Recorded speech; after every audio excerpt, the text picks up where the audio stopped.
हाँ जी स्टूडेंट्स, अज असी new topic अपना शुरू करांगे जिहड़ा चैप्टर साडा सैकेंड आ पार्टनरशिप अकाउंट। ਉਹਦਾ फर्स्ट पार्ट है बेसिक कंसैप्ट्स होणगे जिहदे विच असी पार्टनरशिप की हुंदी आ, नेचर की हुंदा पार्टनरशिप दा, पार्टनरशिप डीड की हुंदी आ, इन्हां सारियां बारे डिस्कस करांगे। ओके बेटा। हाँ जी बेटा, पार्टनरशिप देखो की हुंदी आ, when two or more persons join to set up a business. हाँ जी, जो दो या दो तो ज्यादा व्यक्ति कोई बिजनेस सैटअप करन and share its profit and losses, जो वो अपने प्रॉफिट एंड जिहड़े लॉसेस होणगे उन्हां नूं शेयर करनगे, वंडणगे, then they are said to be in partnership. तां असीं कह सकते हैं कि वो पार्टनरशिप कर चुके हैं। नेचर ऑफ पार्टनरशिप देखो बेटा, टू और मोर परसनस। हाँ जी, पार्टनरशिप लई दो या दो तो ज्यादा व्यक्ति जरूरी आ। ठीक आ, घट तो घट दो व्यक्ति होने चाहिए आ ते ज्यादा तो ज्यादा इहदी कोई लिमिट नहीं हैगी। बट जिहड़ा साडा कंपनी एक्ट आ 2013 ਉਹਦੇ अंडर जिहड़ा 50 जिहड़े परसनस आ एज अ पार्टनर जिहड़े वो रिस्ट्रिक्टेड कीते गए। नैक्सट बेटा आ गया साडा एग्रीमेंट बिटवीन दैम। हाँ जी, जिहड़ा पार्टनरशिप जो शुरू करनगे तो उन्हां दे विच एक एग्रीमेंट हुंदा, जिहनूं पंजाबी च असीं इकरारनामा कहने आ, जिहदे विच वो डिसाइड करदे आ कि असीं किस तरह जिहड़ी अपनी पार्टनरशिप करनी आ, किन्नी कैपिटल कौन जिहड़ा पार्टनर लैके आऊगा, किन्ना शेयर असीं डिसाइड करना, जिहड़ा प्रॉफिट एंड लॉस दा जिहड़ा असीं वंडना वा। ठीक आ, ते जिहड़ी एग्रीमेंट जे इह रजिस्टर्ड हो जे तां इह एक पार्टनरशिप डीड बन जांदी आ। जो रजिस्टर्ड नहीं करवाउंदे 1932 एक्ट दे अंडर तां वो एक एग्रीमेंट रह जांदा वा। ਇਹ ਜਿਹੜਾ बेटा एग्रीमेंट आ ਉਹਨਾਂ ਦਾ ਔਰਲ ਜਾਂ ਰਿਟਨ ਹੋ ਸਕਦਾ ਵਾ। ਜੇ ਰਿਟਨ ਆ ਐਂਡ ਰਜਿਸਟਰਡ ਆ ਤਾਂ ਉਹ ਪਾਰਟਨਰਸ਼ਿਪ ਡੀਡ ਬਣ ਜਾਂਦੀ ਹੈ। ਹਾਂਜੀ, ਨੈਕਸਟ बेटा ਸਾਡਾ ਆ ਗਿਆ ਬਿਜ਼ਨਸ ਮਸਟ ਬੀ ਲॉफुल। ਜਿਹੜਾ ਪਾਰਟਨਰਸ਼ਿਪ ਨੇ, ਜਿਹੜੇ ਪਾਰਟਨਰਸ ਨੇ ਬਿਜ਼ਨਸ ਸ਼ੁਰੂ ਕਰਨਾ ਵਾ, ਉਹ ਬਿਜ਼ਨਸ ਸਾਡਾ ਲॉफुल ਹੋਣਾ ਚਾਹੀਦਾ। ਮੀਨਸ ਕਿ ਕਾਨੂੰਨ ਦੀਆਂ ਨਜ਼ਰਾਂ 'ਚ ਸਹੀ ਹੋਣਾ ਚਾਹੀਦਾ ਵਾ।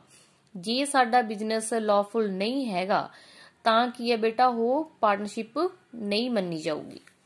नैक्सट साडा आ गया शेयरिंग ऑफ प्रॉफिट्स। हाँ जी बेटा, जिहड़ा प्रॉफिट्स होणगे वो किस तरह शेयर करने आ, जां तां फिर वो एग्रीमेंट च डिसाइड होऊगा। जे उन्हां दा एग्रीमेंट नहीं हैगा, मीनस कि पार्टनरशिप डीड नहीं हैगी, तां वो की है इक्वल आ जिहड़ा प्रॉफिट एंड लॉस नूं डिस्ट्रीब्यूट करनगे अपने च। Liability of partners. हाँ जी बेटा, जिहड़ी लायबिलिटी हुंदी आ पार्टनर्स दी, वो की हुंदी आ इहदे विच वंडी होई हुंदी आ। ठीक आ, भी ਜਿਹੜੇ ਵੀ ਪਾਰਟਨਰਸ ਹੋਣਗੇ ਉਹਨਾਂ ਦੀ ਜਿਹੜੀ ਲਾਇਬਿਲਿਟੀ ਆ ਉਹ ਡਿਸਟ੍ਰੀਬਿਊਟ ਕੀਤੀ ਹੁੰਦੀ ਹੈ ਇੱਕ ਦੂਸਰੇ ਵਿੱਚ। ਬਟ ਜੇਕਰ ਕਿਸੇ ਪਾਰਟਨਰ ਦੀ ਉਹ ਪਰਸਨਲ ਲਾਇਬਿਲਿਟੀ ਆ ਤਾਂ ਉਹ ਕੀ ਆ, ਉਹ ਆਪਸ 'ਚ ਨਹੀਂ ਡਿਸਟ੍ਰੀਬਿਊਟ ਕਰਨਗੇ। ਨੈਕਸਟ ਬੇਟਾ ਸਾਡਾ ਆ ਗਿਆ mutual agency. Mutual agency means ਕੀ ਹੁੰਦੇ ਆ, ਵੀ ਜਿਹੜੇ ਪਾਰਟਨਰ ਆ ਉਹ ਇੱਕ ਦੂਸਰੇ ਦੇ ਐਕਟ ਨਾਲ ਬਾਈਂਡ ਹੁੰਦੇ ਆ। ਮੰਨ ਲਓ ਕਿਸੇ ਇੱਕ ਵਿਅਕਤੀ ਨੇ ਡਿਸੀਜਨ ਲਿਆ, एक पार्टनर ने डिसीजन लिया, दूसरा पार्टनर जिहड़ा वो एमरजेंसी च नहीं वो डिसीजन च पार्टिसिपेट कर सकिया, तो वो दूसरे जिहड़े पार्टनर नूं ये नहीं कह सकदा जी तुसीं गलत डिसीजन लिया वा। ठीक आ, वो दूसरे अपने जिहड़े डिसीजन तो एक दूसरे नाल बाइंड हुंदे आ। हाँ जी, गवर्निंग एक्ट आ गया बेटा। गवर्निंग एक्ट की हुंदा वा, जिहड़ा कि पार्टनरशिप स्टडी फर्म आ वो की आ इंडियन पार्टनरशिप एक्ट 1932 दे जिहड़े प्रोविजनस आ ਉਹਦੇ ਅਕੋਰਡਿੰਗ ਆ ਜਿਹੜੀ ਬਣਾਈ ਜਾਂਦੀ ਆ। ਜੇ ਅਸੀਂ ਇਹਨਾਂ ਦੇ ਇਹ ਪ੍ਰੋਵੀਜ਼ਨ ਨੂੰ ਨਹੀਂ ਮੰਨਦੇ ਜਿਹੜੇ 1932 ਐਕਟ ਦੇ ਅੰਡਰ ਆ, ਤਾਂ ਸਾਡਾ ਜਿਹੜਾ ਇਹਨੂੰ ਟ੍ਰੀਟਡ ਇਲੀਗਲ ਆ ਜਿਹੜਾ ਟ੍ਰੀਟਡ ਕੀਤਾ ਜਾਂਦਾ ਵਾ। ਨੈਕਸਟ ਬੇਟਾ ਸਾਡਾ ਆ ਗਿਆ ਪਾਰਟਨਰਸ਼ਿਪ ਡੀਡ। ਪਾਰਟਨਰਸ਼ਿਪ ਡੀਡ ਦੇਖੋ ਕੀ ਹੁੰਦੀ ਆ, as partnership is an outcome of agreement between persons. ਹਾਂਜੀ, ਜਦੋਂ ਪਾਰਟਨਰਸ਼ਿਪ ਸਾਡੀ ਜਿਹੜੀ ਆ ਹੋਂਦ ਵਿੱਚ ਆ ਜਾਂਦੀ ਆ ਤਾਂ ਉਹਨਾਂ ਦੇ ਜਿਹੜੇ ਪਰਸਨਸ ਹੁੰਦੇ ਆ ਉਹ ਐਗਰੀਮੈਂਟ ਕਰਦੇ ਆ ਇੱਕ। So that agreement called partnership deed. ਤਾਂ ਜਿਹੜਾ ਉਹ ਐਗਰੀਮੈਂਟ ਕਰਦੇ ਆ, ਇਕਰਾਰਨਾਮਾ ਕਰਦੇ ਆ, ਉਹਨੂੰ ਅਸੀਂ ਪਾਰਟਨਰਸ਼ਿਪ ਡੀਡ ਕਹਿੰਦੇ ਆ। This agreement can be in oral or written. ਠੀਕ ਆ, ਇਹ ਐਗਰੀਮੈਂਟ ਆ ਜਿਹੜਾ ਇਹ ਔਰਲ ਵੀ ਹੋ ਸਕਦਾ ਤੇ ਰਿਟਨ ਵੀ ਹੋ ਸਕਦਾ ਵਾ। But only written one treated as deed. But ਜੇ ਰਿਟਨ ਆ, ਰਜਿਸਟਰਡ ਆ, ਮੈਂ ਪਹਿਲਾਂ ਹੀ ਦੱਸ ਚੁੱਕੀ ਆ, ਤਾਂ ਹੀ ਅਸੀਂ ਉਹਨੂੰ ਪਾਰਟਨਰਸ਼ਿਪ ਡੀਡ ਕਹਿ ਸਕਦੇ ਆ।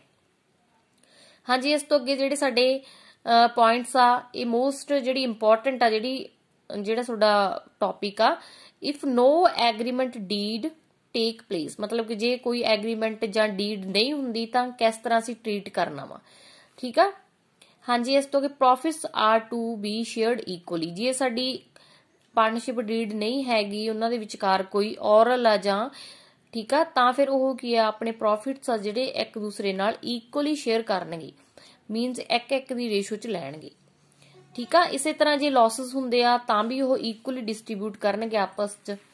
ਨੈਕਸਟ ਬੇਟਾ ਸਾਡਾ ਆ ਗਿਆ ਪੁਆਇੰਟ ਇਹਦਾ, no interest to be paid to any partner over their capital। हाँ जी, ਜਿਹੜੇ ਪਾਰਟਨਰ ਕੈਪੀਟਲ ਲੈ ਕੇ ਆਉਣਗੇ ਬਿਜ਼ਨਸ ਸਟਾਰਟ ਕਰਨ ਲਈ, ਉਹਦੇ ਤੇ ਉਹਨਾਂ ਨੂੰ ਕੋਈ ਵੀ ਇੰਟਰਸਟ ਪੇ ਨਹੀਂ ਕਰਿਆ ਜਾਊਗਾ ਜੇ ਉਹਨਾਂ ਦੀ ਪਾਰਟਨਰਸ਼ਿਪ ਡੀਡ ਨਹੀਂ ਹੈਗੀ। no interest is to be charged from any person over their drawings। हाँ जी, ਜੇ ਉਹ ਡਰਾਇੰਗਸ ਕਢਵਾ ਰਹੇ ਆ ਪਰਸਨਲ ਯੂਜ਼ ਲਈ, ਆਪਣਾ ਕੈਸ਼ ਕਢਵਾ ਰਹੇ ਜਾਂ ਕੁਝ ਵੀ ਲੈ ਰਹੇ ਆ, ਤਾਂ ਉਹ ਡਰਾਇੰਗਸ ਤੇ ਵੀ ਉਹਨਾਂ ਤੋਂ ਇੰਟਰਸਟ ਚਾਰਜ ਨਹੀਂ ਕੀਤਾ ਜਾ ਸਕਦਾ। कैपिटल ते उन्हां नूं इंटरस्ट नहीं मिलेगा, ड्राइंग्स ते उन्हां तो इंटरस्ट नहीं लिया जाएगा। The interest for loan granted by partner is 6% per annum.